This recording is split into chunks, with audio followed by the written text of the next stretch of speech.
It was a very strange feeling to watch Spider-Man: No Way Home. I finally watched it and found it very successful. The movie gave us everything we wanted. Of course, there can be something in the scenario or characters that some viewers don't like. But finally, this movie gave us that meeting everyone has been waiting for years. First, how was the movie? For me, the majority of my predictions really came true. The reason is that the leaked scenes were the actual scenes from the movie. I think Sony did that on purpose. By doing so, they made the hype without telling it in trailers. One of the best things in this movie was its touching events from old movies. Film stands out with its emotional, nostalgic and action scenes. So if you watched old Spider-Man movies, you will be definitely affected by this movie. At the end of the movie, it was a tie. There was not a clear winner in the end, and I really liked that decision of Marvel. The idea of saving all villains and giving them a second chance brought a very impressive scenario. Also, seeing Tobey Maguire and Andrew Garfield was awesome. We already know they will be there, but seeing them on screen was a completely different feeling. Now let's analyze some scenes in the movie.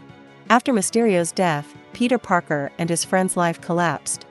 When Peter said, "You can ask Nick Fury," the reaction of the police was a big reference to the Secret Invasion production, which was planned for a while. Even some fans say that in this scene, this man is a Skrull. Skrulls are characters which can copy other people's bodies and own their memories. So in this movie, Marvel gave a sign of Secret Invasion. The other big reference was Matt Murdock's small, but promising scene. I wasn't expecting to see more in this movie already. Peter came to Doctor Strange to reverse everything. Doctor Strange said he can erase everyone's memory with a spell. Of course, Wong opposed that. Actually, if Peter would say who should remember him before Strange's spell, none of these incidents would occur. Same thing applies to Doctor Strange. Peter is not homeless. He should ask him for exceptions. Peter asked so many things one by one, magic broke, and everyone who knows Peter starts to come from all universes. We learned that villains and Spider-Man also came to Tom Holland's universe. Dr. Octavius and Peter's fight didn't take so long. However, most of the trailer took place in this place. Peter's ability to control Octavius's metal arms with his nanotechnology was clever in detail. After capturing all villains, Peter wanted to help them all, and that's because of Aunt May. Of course, the reason behind these villains was not their own choice, and Peter should have helped them. Doctor Strange and Peter's fight was one of the mind-blowing scenes in the movie.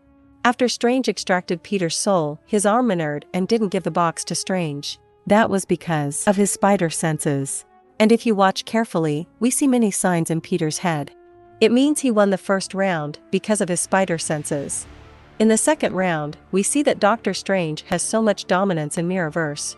Despite all that, Peter managed to escape him and won this battle.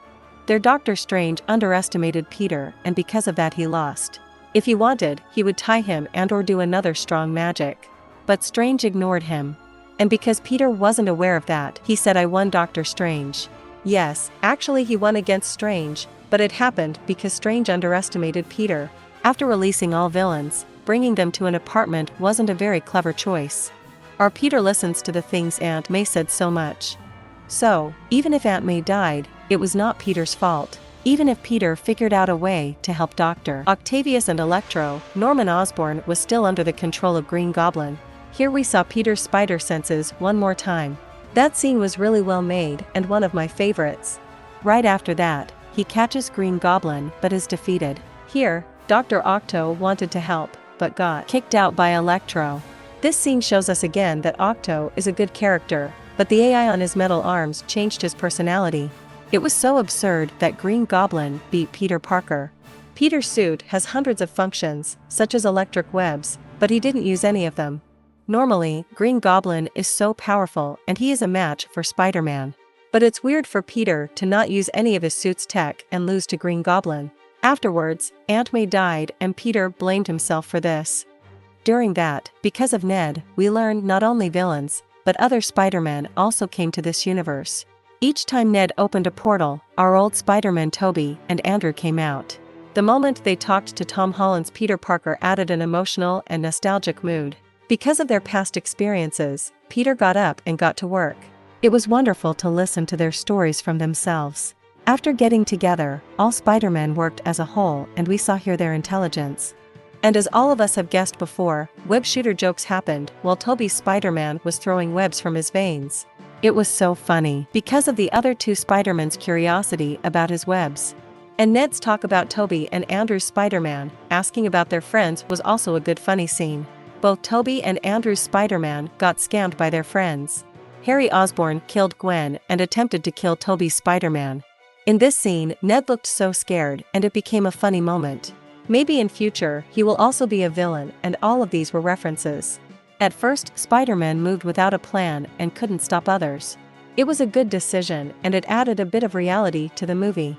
In the second attempt, they made a plan and that legendary scene actually happened. Tobey's Spider-Man fighted despite his age and actually did a better job than others at some point. We already knew Electro will take the arc reactor from the trailer. Even Andrew Garfield's Spider-Man said, "I didn't see him that strong." Luckily, they found a way to heal all villains. And because Tobey talked to Tom Holland's Spider-Man about Venom, Tom's Peter Parker will remember it if Venom and Tom meet in the future. Green Goblin was really a main villain and the one who provoked other villains. In the final battle, Tom Holland's Spider-Man was very close to killing him, but Tobey's Peter Parker stopped and reminded him of his first purpose when he started this journey. But Green Goblin stabbed Tobey's Spider-Man as a thank you. I thought Tobey would die there. It's good that he got up after that. And Tobey said his relationship with MJ is still complicated. Andrew's Spider-Man naturally preferred to stay alone after Gwen's death. And finally, our Peter stood alone after being erased from everyone's mind. Doctor Strange finished his spell at the end, but some character's silhouette was seen from the slits. Rhino and Kraven were visible there. Electro's Black Spider-Man quote was reference to Miles Morales. At the end, Tom Holland stayed alone and broke. Finally, the real Spider-Man series has been established with this movie. In post-credit scenes, Spider-Man and Venom meeting finalized. Even though people forgot about Peter Parker, they did not forget Spider-Man and what he did. So, this movie entertained viewers so much, but it had some inconsistencies. Maybe Marvel will explain them in future. But this movie was clearly one of the best Spider-Man movies ever. It was a well-planned project and had so many references. The only con is that Marvel did not include Venom in this movie. It would be awesome if Venom chased Peter afterwards. That was all I wanted to say about this movie. Hope you liked my video. If there are any videos you want, you can write them in the comments section. And if you want to see more videos like that, you can subscribe to my channel and open notifications. Hope to see you in the next videos.